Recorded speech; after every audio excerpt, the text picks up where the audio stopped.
pessoal, então dando continuidade aqui ao nosso estudo, né? Agora vídeo de fluxo contínuo armazenado, tratando do DP, HTTP de fluxo contínuo e fluxo contínuo adaptativo e Dash, que é HTTP de fluxo contínuo adaptativo, certo? Então os vídeos gravados vão ser armazenados e usuários enviam solicitações para ver esses vídeos por demanda, certo? O usuário vai poder assistir o vídeo do início ao fim sem interrupção, parar de assistir antes que termine ou interagir com o vídeo. Então, como nós explicamos agora há pouco, né, os vídeos já estão gravados, já estão no servidor. Por demanda, o usuário, o cliente vai assistindo, né, aquele vídeo, e tem a iteração, né, onde ele essa iteração vai ser no sentido dele poder dizer que parte ele quer assistir, se ele quer assistir de novo uma outra parte, se ele quer voltar, se ele quer avançar, se ele quer assistir numa velocidade diferente, certo? E aí existem 3 categorias: o DP de fluxo contínuo, HTTP de fluxo contínuo e HTTP de fluxo contínuo adaptativo. E aí percebam que aqui agora nós já estamos falando em relação aos protocolos de rede, né? As características da rede em si, mas não em relação à aplicação em si, certo? Nós já entendemos a aplicação, suas características. Agora vamos entender um pouco sobre como os protocolos vão funcionar para que os requisitos, as características das aplicações sejam atendidas, né? Então, um pequeno atraso para iniciar o vídeo ele é tolerável. Então, se eu posso demorar um pouquinho para carregar o vídeo, o que eu vou fazer? Eu vou guardar em buffer uma reserva desse vídeo antes de iniciar. Então, quando a gente dá o play lá no YouTube, por exemplo, eu estou usando sempre o YouTube aqui porque é o que a gente utiliza para nossas aulas, tá? Mas não é propaganda Google, nada assim, certo? Mas pode pensar em Netflix, Disney Plus, Amazon Prime, que mais tem da Claro, né? Tem tem 300 serviços diferentes hoje em dia, né? Então quando a gente vai lá no YouTube e dá o play, assim, seria possível, né? Depende ali da banda que a gente tem, né? Seria possível, inclusive, começar aquele vídeo ali dentro de alguns milésimos de segundo, certo? E a gente nem perceber. Que, inclusive, se eu não me engano, está funcionando assim, né? A gente dá o play e quase que instantaneamente começa, né? Chega a ser bem próximo disso. Porém, começar assim, tentar começar exatamente quando a gente dá o play, se a gente atrasar um pouquinho, né, 1 segundo para começar, deu play, demorou 1 segundo para começar, 2 segundos, até uns 5 segundos para começar, se depois que começou flui bem, numa boa qualidade, sem pausa, sem perda nem nada, eu estou satisfeito. Então essa característica é aproveitada para quê? Para que seja inserido um buffer no cliente. O que esse buffer vai fazer? Então a gente dá o play, o fluxo contínuo inicia, certo? A transmissão inicia, do lado do cliente ele começa a receber, só que ele não reproduz exatamente quando ele começa a receber. Ele vai colocando no buffer, ali na memória temporária, certo? Aqueles dados, e depois que aquele buffer encheu uma certa quantidade, aí ele começa a reproduzir. Por que ele faz isso? Porque dessa forma ele consegue minimizar os efeitos de variação na taxa de transmissão e variação do atraso, que são os 2 grandes problemas para vídeo, certo? Mas se momentaneamente minha taxa de transmissão caiu abaixo do mínimo necessário, se eu não tiver nada em buffer, a minha transmissão vai congelar ali, vai parar. Mas se eu tenho dados em buffer, o que acontece? Eu fico reproduzindo aqueles dados no buffer, enquanto a rede se restabelece e a transmissão volta. Além disso, tem a questão do atraso. Então, aqui, esse gráfico aqui embaixo tenta mostrar isso aqui. Então, esse em azul aqui são os momentos em que ocorrem as transmissões de dados lá para o servidor. Certo? Então, no T0, a primeira parte dos dados, os primeiros quadros do vídeo são enviados. aí passa um tempo delta, outra quantidade, outra parte do vídeo é enviado. Passa uma quantidade delta, outra parte do vídeo é enviado, quantidade delta, outra parte do vídeo é enviada, e assim vai. Tá? Ao longo do tempo vai sendo transmitido assim, transmite uma parte, depois transmite outra parte, depois outra parte, depois outra parte, e assim vai. Lá no servidor, ele idealmente ele tem que receber nesse mesmo ritmo daqui, porque esse ritmo ele é adequado para que a reprodução ocorra de forma contínua, né? Então, fluxo contínuo para que tenha a reprodução contínua lá do outro lado, certo? Só que assim, eu começou a transmitir no tempo T0. Digamos que ele recebeu lá no tempo T1. E aí teve um atraso, então do T0 a T1 teve um atraso, que é o atraso lá da rede, de pegar o pacote, enviar, chegar do outro lado, reproduzir, tudo mais, teve atraso, né? Se ele começar a reproduzir exatamente quando chegar a primeira parte, nesse tempo T1, se a segunda parte atrasar um pouquinho, o que acontece? Ele está enviando a cada delta, então a cada delta ele tem que ter lá do outro lado as partes para reproduzir a fluxo contínuo. Se o segundo demorar um pouquinho mais do que delta, né, o que acontece? Quando chegar o tempo T1 mais delta que deveria reproduzir, aquela parte não está lá e o vídeo vai travar, né? Então, lá na recepção, devido a todas as questões de rede, roteamento, perda de pacotes, eu posso estar numa rede móvel andando para um lado e para o outro, e tem hora que o sinal fica ruim e depois cai, né? Então a recepção não vai seguir esse fluxo contínuo aqui, né? Ele vai seguir um fluxo bagunçado como está aqui desse lado. Se eu aguardar um certo tempo para começar a reproduzir, então se eu começar a reproduzir só no tempo T3, o que acontece? No tempo T3, bora pegar aqui o T3, né? Passar uma reta aqui na vertical, né? No tempo T3, ele já tem o que? Ele já tem armazenado até a sexta parte do vídeo. Então, no tempo T3, quando ele começa a reproduzir, ele vai reproduzir a primeira parte, depois a segunda, depois a terceira. Por mais que ocorra uma parada, uma perda momentânea na transmissão, ele já tem buffer até a sexta parte do vídeo. Então, se a sétima parte, a oitava parte ainda não chegou, atrasou um pouco mais, isso não vai prejudicar a transmissão, a reprodução contínua, né?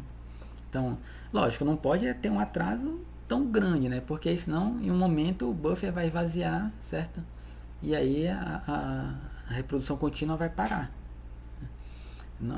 Então, assim, o buffer ele ajuda para que esse fluxo que não é contínuo aqui na recepção não afete a reprodução contínua. Então, essa é a vantagem do fluxo. É isso. Essa diferença, né, que vai tendo aqui em cada degrau desse pode ocorrer ou pela perda de pacotes, pela transmissão que ficou a banda ali, né, que caiu devido a problemas de ruído, problemas no servidor, problemas no meu link, no provedor. Pode ser devido aos atrasos nos roteamentos, atraso devido aos protocolos de retransmissão de pacotes, se eu estiver usando algum protocolo que usa retransmissão, assim vai. Então existem muitos motivos para que tenha essa desorganização, entre aspas, né, na recepção, e aí o buffer vai ajudar a resolver esse problema, né? Então esse é o primeiro item, a inclusão de buffer para melhorar, né? E esse buffer ele é aplicado tanto para UDP de fluxo contínuo, para HTTP de fluxo contínuo, para HTTP de fluxo contínuo adaptativo. Sendo que no UDP de fluxo contínuo, que é o caso aqui agora, o servidor ele vai transmitir o vídeo na mesma taxa de consumo de vídeo de cliente, e o buffer que a gente vai utilizar lá do outro lado, ele é pequeno, de até 1 segundo, né?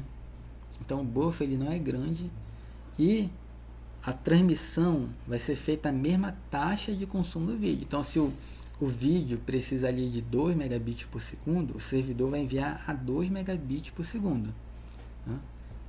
como ele envia 2 megabits por segundo, não tem por que o buffer ser grande. O buffer vai ser ali pequeno o suficiente somente para regular um pouquinho ali o início e o início da transmissão, né? Então, no máximo de um segundo. Antes de encapsular no UDP, ele vai usar esses trechos de vídeo, né? Então vai ser encapsulado então, lá na camada de aplicação. Vou pegar o trecho de vídeo e encapsular numa mensagem, né, da aplicação, para depois passar lá para o DP. Então, antes de passar lá para o DP, ele é encapsulado no RTP, Real Time Transport Protocol, que a gente vai ver quando falar de transmissão, quando falar de transmissão ao vivo, tá? Mais lá na frente. Tá? Então, ele vai encapsular no RTP. Além do fluxo de vídeo servidor-cliente, né? Então, assim, acredito que está óbvio a todo mundo que vai ter um fluxo de dados, né, do servidor para o cliente, que são exatamente as partes do vídeo sendo transmitidas, que vai estar lá no fluxo contínuo. Também precisa ter uma conexão, um fluxo de dados no sentido contrário, do cliente para o servidor, que vai ser para quê? Para controle, né? Para pausar, para retomar, para avançar, para voltar, fazer tudo aquilo que nós já falamos em relação às possibilidades. Precisa ter um fluxo de controle retorno, até inclusive para cancelar, né? Eu comecei a assistir o vídeo e não quero mais assistir, fechei. Então, precisa ter um fluxo, precisa ter um comando que vai avisar, olha, ele parou o vídeo, o servidor para de enfiar os dados, né? Senão o servidor vai num vídeo de 1 hora. Eu comecei a assistir 10 segundos e não quero mais assistir. O servidor vai passar 1 hora lá enviando dados que ninguém vai assistir. Então tem que ter um fluxo de controle. E esse fluxo de controle é muito utilizado o Real Time Stream Protocol, RTPS, né, que muitas soluções comerciais inclusive utilizam esse protocolo. Embora ele tenha sido muito utilizado, então o UDP ele já foi muito utilizado, mas ele possui 3 desvantagens que são consideráveis. A previsível variação na taxa de transmissão do servidor cliente, certo? Então, eu falei aqui várias vezes, né? O sinal ficou ruim, a pessoa que divide a internet comigo começou a baixar alguma coisa, o servidor congestionou, os roteadores de internet congestionaram. Então, essa taxa de transmissão ela é imprevisível. E isso prejudica muito essa transmissão no UDP, porque ele transmite na mesma taxa em que é o vídeo reproduzido. Então, para o DP funcionar bem, o link, né, assim, a minha banda do servidor até o cliente tem que ser sempre aquele valor, no mínimo aquele valor, e não pode baixar. Se ele baixar, a minha transmissão já trava. Exige um servidor de controle de mídia para processar a solicitação de interatividade para cada cliente, né? Então, esse fluxo de volta, eu tenho que ter um fluxo de volta para cada cliente. E aí isso exige bastante do meu servidor. E além disso, muitos firewalls pela internet bloqueiam tráfego UDP, exatamente porque o tráfego de UDP, ele muitas das vezes ele é utilizado para ataque malicioso, né? Então alguém quer derrubar um servidor, aí faz um ataque de bilhões de solicitações por segundo. Em geral, utiliza o DP para fazer esses ataques, né? Então, muitos firewalls bloqueiam o tráfego DP, e aí se eu estou usando o DP para transmitir meu vídeo, alguns clientes podem não conseguir receber esse vídeo devido aos firewalls pelos quais ele está protegido ali, né? Tá, então, o DP de fluxo contínuo, ele possui esses problemas, mas já foi muito utilizado. Inclusive, antigamente, quando se estudava, há certo tempo atrás, quando se estudava transmissões de vídeo, só se falava em UDP, certo? Não se falava em utilizar, por exemplo, HTTP, TCP. E por que não se pensava em usar para pagar HTTP ou TCP? Devido aos controles de congestionamento e controle de fluxo do TCP. Assim, o consenso que se tem quando a gente estuda, né? Quando a gente estuda TCP, qual o básico que nos é passado? O TCP ele é para quando eu quero uma transmissão confiável, né? Que os dados realmente vão chegar porém podem ter atrasos, né? Então quero confiança na transmissão, mas eu tenho uma grande tolerância a atraso, que é o que acontece quando eu estou fazendo um grande download, né? Quando eu estou enviando e-mail, o atraso é algo tolerável, mas precisa chegar sem erros, sem faltar parte. Então, por isso o TCP ele não era utilizado para transmissão de vídeo, áudio e vídeo, né? Só que com a inclusão do buffer e com a pré-busca, isso passou a ser possível. Se percebeu, né, que quando se une buffer, hoje em dia as redes têm taxa de transmissão já bem alta, né? Hoje em dia, assim, se eu quero assistir um vídeo, em geral a gente consegue uma taxa de transmissão, a gente tem do nosso provedor uma taxa de transmissão razoável, que permite assistir um vídeo numa qualidade razoável, né? Ou até mesmo em altíssima qualidade. Então, com os links, com as taxas de transmissões cada vez mais altas, o uso de buffer e pré-busca, os próprios algoritmos de controle de congestionamento e fluxo do TCP passaram a ser uma vantagem, passaram a naturalmente se adequar a essas se adequar para que tudo flua bem, tá? Então, por isso, hoje em dia, o HTTP de fluxo contínuo e o HTTP de fluxo contínuo adaptativo são os que, digamos, que dominam os serviços de fluxo contínuo armazenado. Então, o vídeo armazenado em um servidor HTTP como um arquivo comum, onde quando eu quero assistir esse vídeo, eu simplesmente acesso essa URL específica. Então é como se eu estivesse fazendo um download de um arquivo. Eu vou lá e acesso aquela URL. Só que aí, lógico, no cabeçalho e na aplicação, aquilo é tratado como fluxo contínuo, né? Então já começa a exibir o arquivo à medida que vai sendo recebido, né? Então, para iniciar a transmissão, seguida da reprodução, né, uma conexão TCP estabelecida com o servidor e um comando HTTP-GET é enviado para aquela URL específica. Então, usa o TCP, uma conexão TCP mesmo, com todos os seus controles, certo? E é aquele vídeo enviado dentro de uma mensagem de resposta HTTP. Então, a gente faz um GET, tem a resposta daquele arquivo. Como aquele arquivo de áudio ou de vídeo ele é grande, ele vai sendo enviado em parte, né? A mensagem vai sendo quebrada, o arquivo vai ser quebrado em várias mensagens, a mensagem vai ser quebrada em vários pacotes e assim vai, né? E aí aquilo tudo vai sendo enviado dentro do HTTP. À medida que eu vou recebendo aqueles dados, eu vou reproduzindo aquele vídeo. E aí aquilo é enviado o mais rápido possível, dependendo do controle de congestionamento e de fluxo do TCP, né? Então no UDP adaptativo, no UDP, as mensagens eram enviadas na mesma taxa de reprodução, né, do vídeo. Então, se precisa de 2 megabits por segundo para reproduzir o vídeo, é enviado a 2 megabits por segundo. Aqui, ele é enviado na velocidade mais rápida, assim, é enviado no que é possível.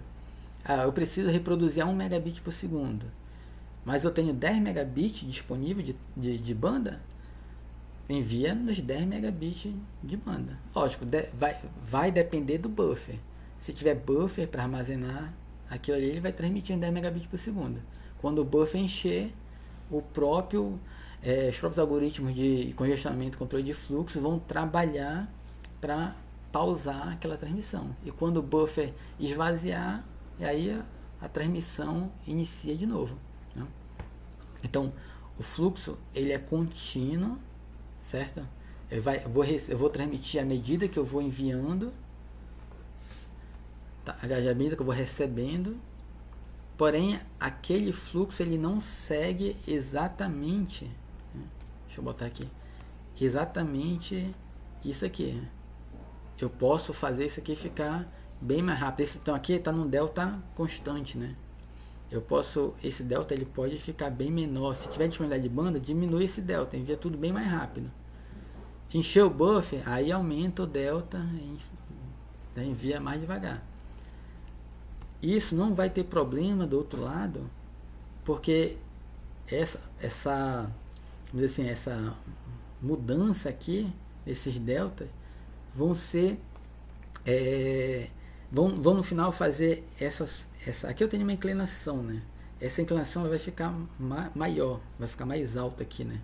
Então significa que na verdade as coisas vão ser recebidas antes do tempo necessário para que eles sejam exibidos.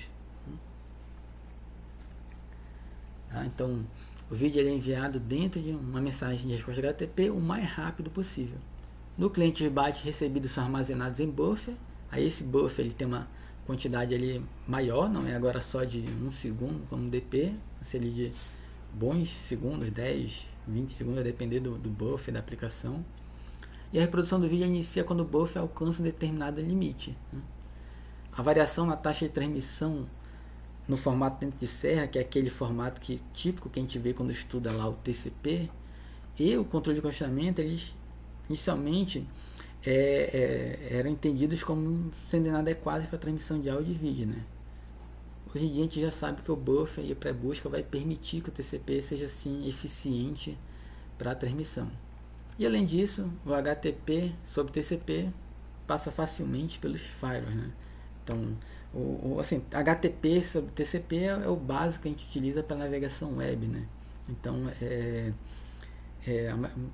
os firewalls não tem grandes problemas em deixar passar esse tipo de transmissão, né?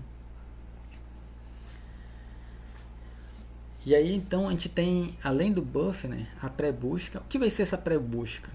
A pré-busca é basicamente ter um fluxo extra de vídeo, né, que a gente vai receber antes que seja necessário aquele vídeo. Então aqui, a pré-busca vai ser definida como um fluxo extra de vídeo que o cliente recebe, sendo que nesse fluxo recebe-se parte do vídeo que não são necessárias naquele momento da recepção. Então a pré-busca é basicamente eu receber parte do vídeo que eu vou precisar só lá no futuro. Por isso que é a pré-busca, né?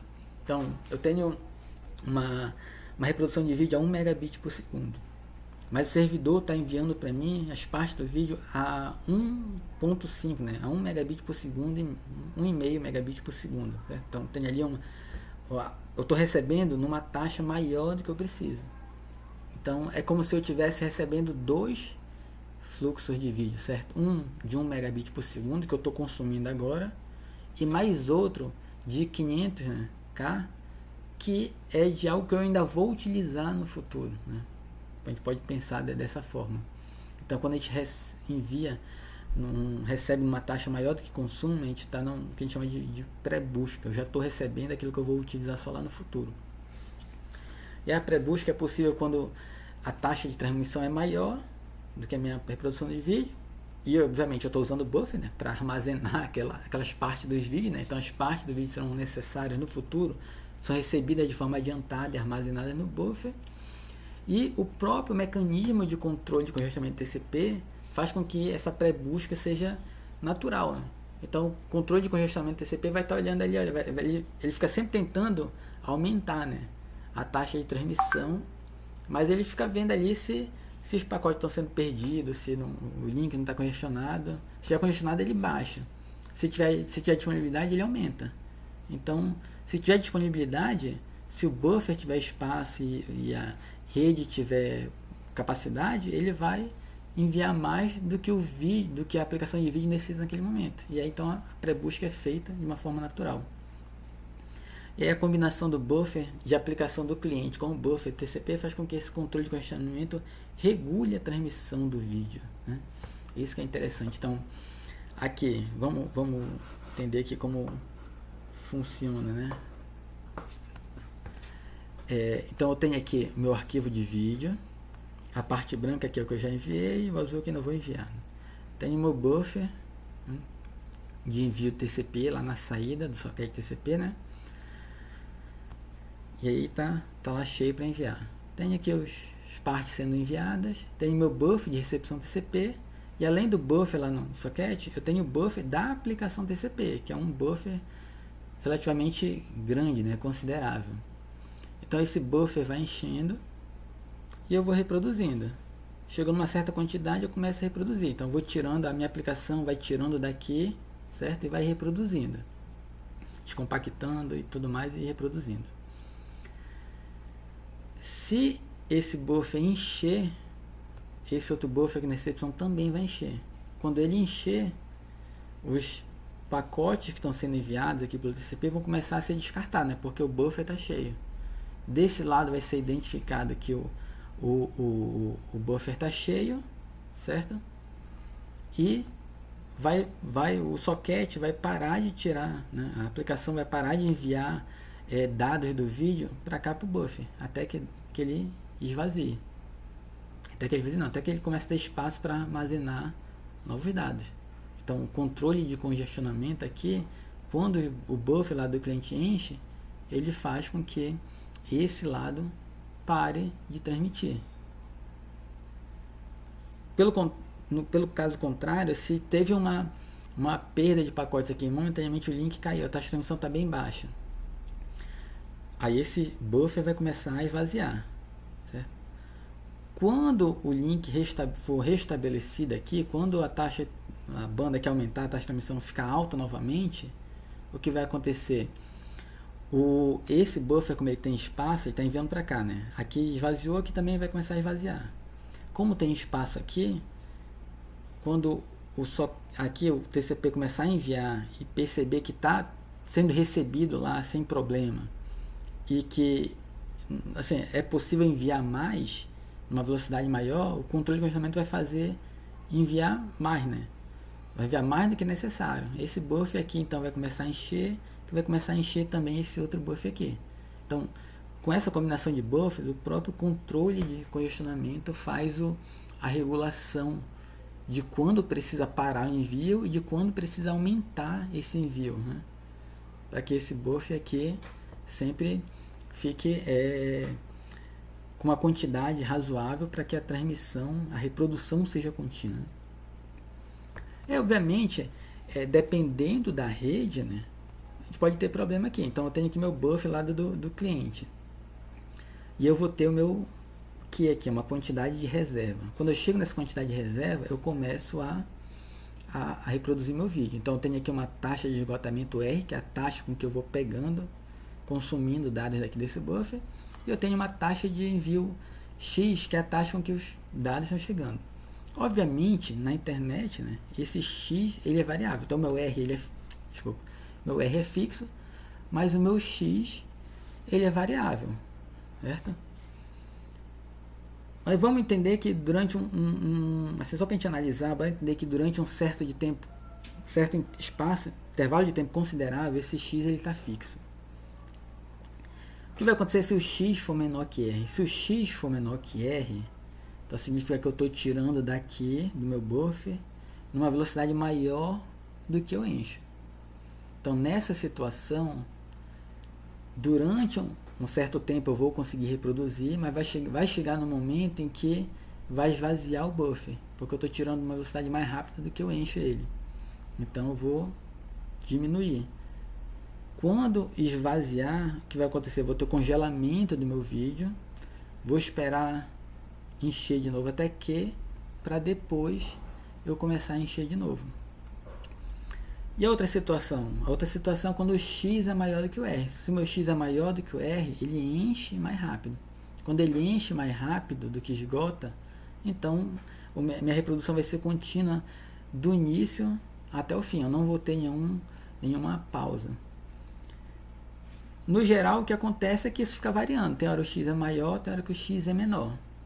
Se o tempo que o X é menor for um tempo pequeno, menor do que o necessário para esgotar o buffer, eu vou depois conseguir encher o buffer, né, antes que o vídeo congele. Então esse buffer aqui, basicamente, ele fica enchendo e vazando de forma aleatória. Ele tem que ser projetado para que aguente esse vai e vem, né, essa oscilação do X. Obviamente também não vai ser tão grande a ponto de consumir toda a memória do meu computador ou exigir muito esforço, né, nos meus recursos, né? Então assim o buffer consegue atuar e minimizar todos os problemas que podem ter na minha transmissão.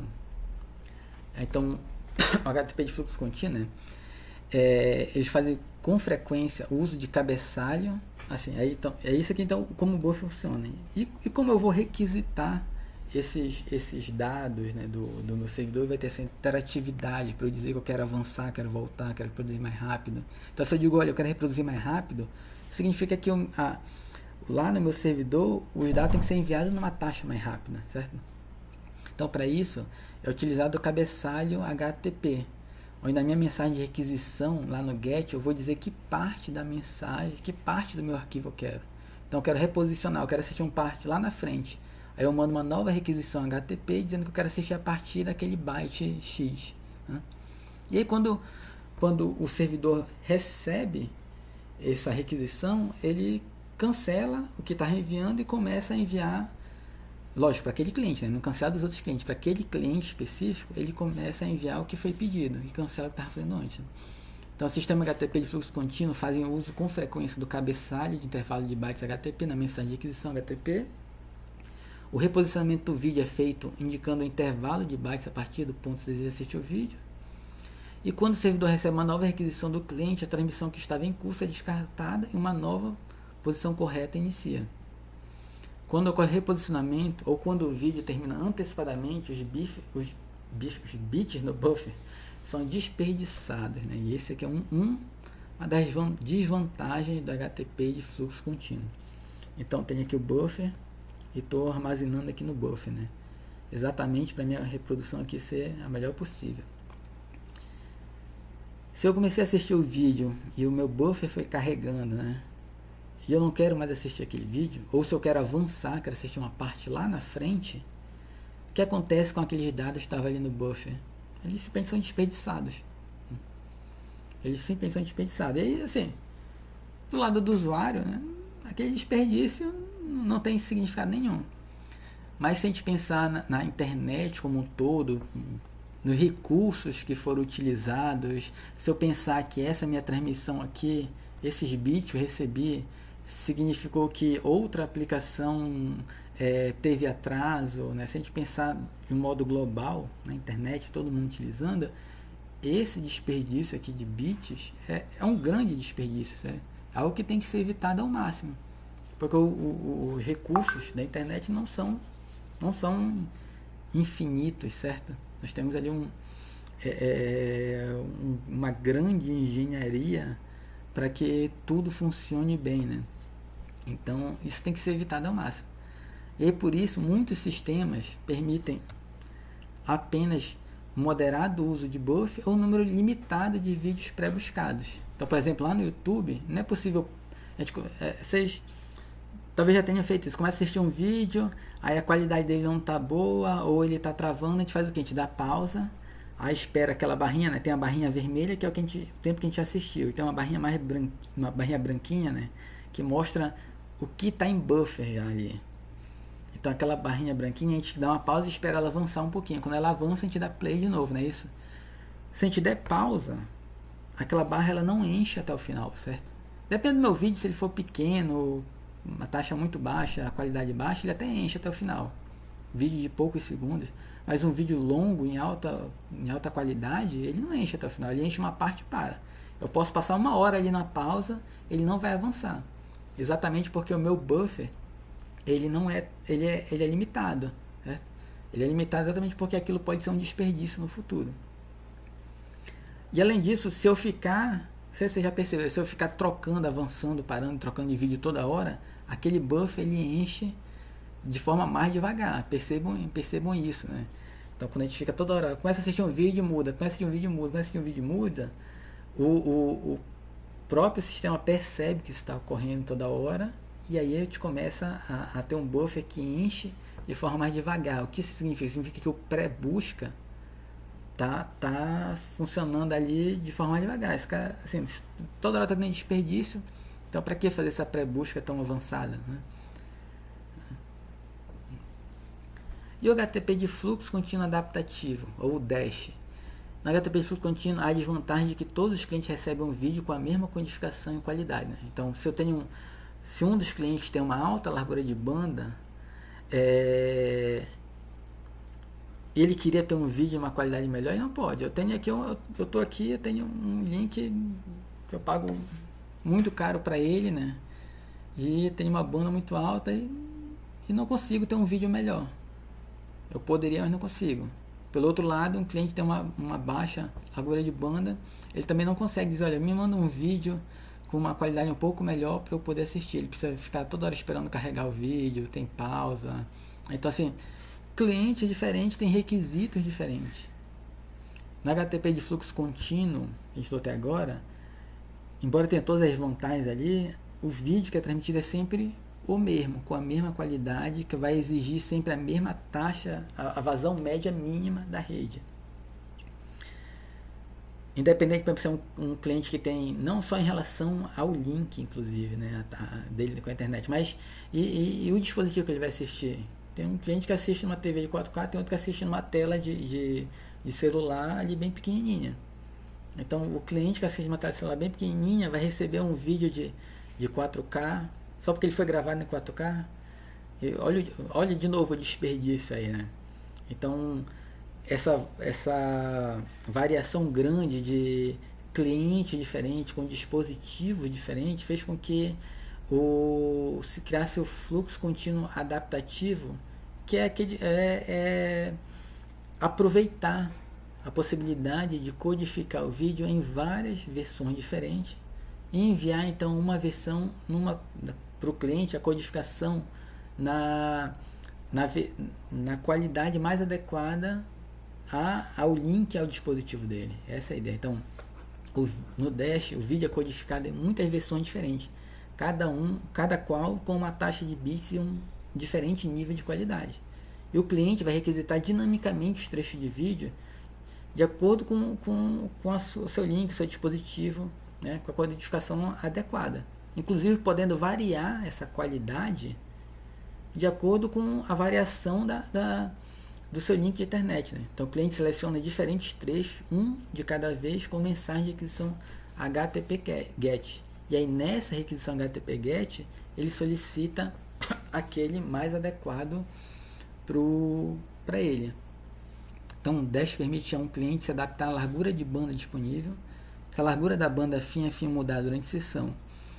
Esta funcionalidade é particularmente importante para usuários de dispositivos móveis. Né? Então a gente está se movendo, fica tendo aquela variação da taxa de transmissão, da qualidade de sinal. Então eu vou estar tendo ali, vou estar assistindo um vídeo que vai ter uma taxa, uma codificação diferente de acordo com a possibilidade ali do meu link.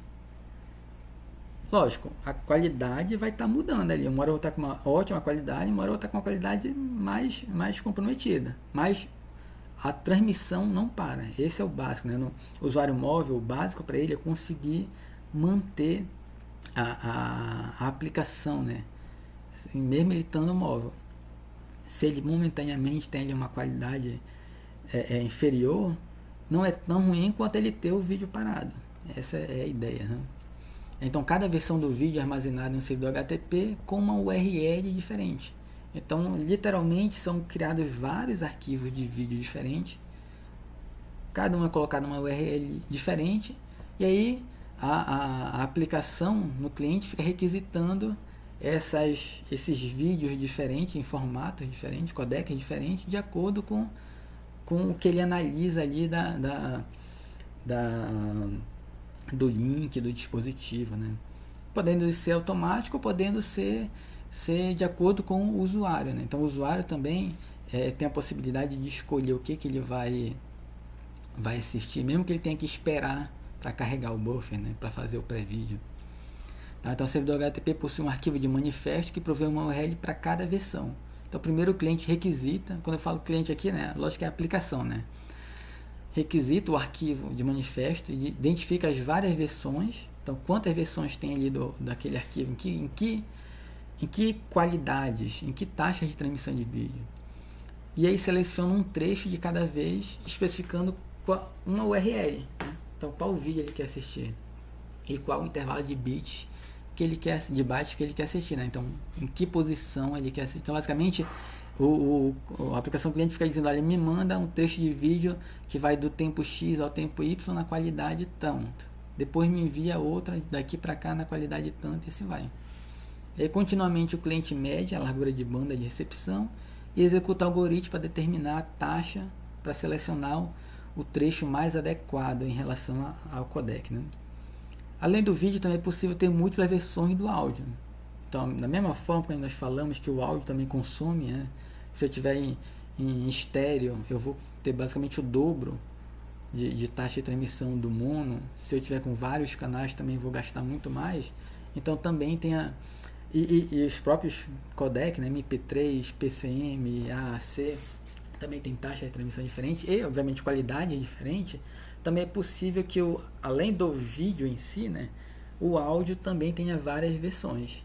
Então, os fluxos de vídeo e áudio são enviados separadamente por requisições HTTP, cada uma indicando, né, a qualidade, e lá no lado do cliente eles são sincronizados para serem reproduzidos. Eu tinha uma imagem aqui que eu acho que não salvou, que era só para mostrar para vocês. Não, na verdade, desculpa, é a imagem que eu já botei para cá para frente, né? Que é essa aqui, né? Então lá no YouTube, né?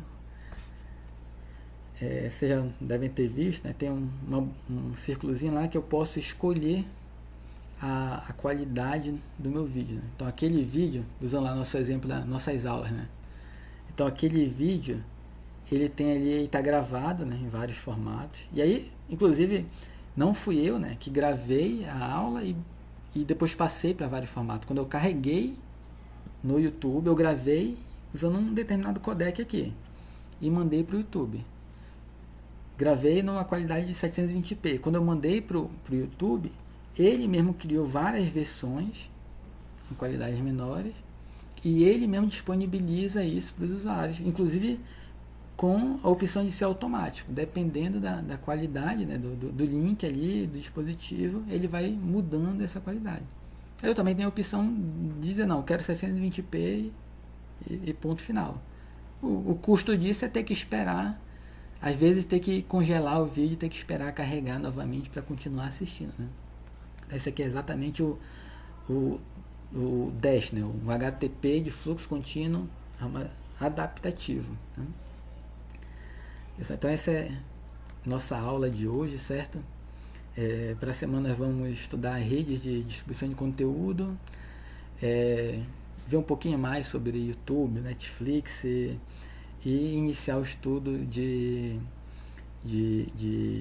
voz sobre IP, tá? Então bons estudos, até a nossa aula síncrona, tá? Até mais.